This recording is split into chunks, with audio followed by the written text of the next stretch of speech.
વરસાદની શરૂઆત થતાં જ ગરમીએ વિદાય લઈ લીધી છે. હવે ટૂંક જ સમયમાં શિયાળો દસ્તક આપવા જઈ રહ્યો છે. જે રીતે ગરમીથી રાહત મેળવવા માટે આપણે એર કન્ડિશનર, પંખા, કુલરનો ઉપયોગ કરીએ છીએ, તેવી જ રીતે શિયાળાની ઋતુમાં પણ લોકોને નહાવા માટે ગરમ પાણીની જરૂર પડે છે. પહેલાના સમયમાં ગામડાઓમાં સ્ટવ પર અથવા તો ગેસ પર ગરમ પાણી કરવામાં આવતું હતું, ત્યારે શહેરોમાં ગેસ અથવા તો સળિયાની મદદથી ગરમ પાણી કરવામાં આવતું હતું.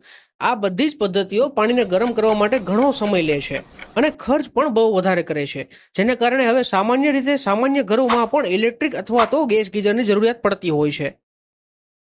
ઇલેક્ટ્રિક ગીઝરને સામાન્ય રીતે સલામત માનવામાં આવે છે, કારણ કે તે ગેસ લીક જેવી સમસ્યાઓ કરતું નથી. તે ઇન્સ્ટોલ કરવું પણ ઘણું સરળ છે અને વધુ જગ્યા પણ લેતું નથી. પાણીના તાપમાનને નિયંત્રણ કરવું તેમાં ખૂબ જ સરળ હોય છે. ઇલેક્ટ્રિક ગીઝરનું મેન્ટેનન્સ ઘણું ઓછું આવે છે, પરંતુ ખાસી એવી વીજળી વાપરે છે, જેનાથી તમારું વીજળીનું બિલ ખાસું એવું વધી શકે છે. પાણીને ગરમ કરવામાં પણ થોડો સમય લાગી શકે છે. ગેસ ગીઝર પાણીને ઝડપથી ગરમ કરે છે. તે વીજળી પર નિર્ભર રહેતું નથી, જેથી તમારું વીજળીનું બિલ પણ બચાવી શકે છે અથવા તો ઓછું આવી શકે છે. તેથી લાંબા ગાળે આર્થિક લાભ થઈ શકે છે. ખાસ કરીને જો તમે જ્યાં રહો છો ત્યાં ગેસના ભાવ ઓછા હોય તો વધુ લાભ થઈ શકે છે.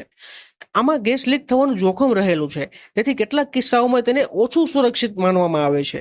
તેને ઇન્સ્ટોલ કરવું થોડું મુશ્કેલ છે અને વધુ જગ્યાની પણ જરૂર પડે છે.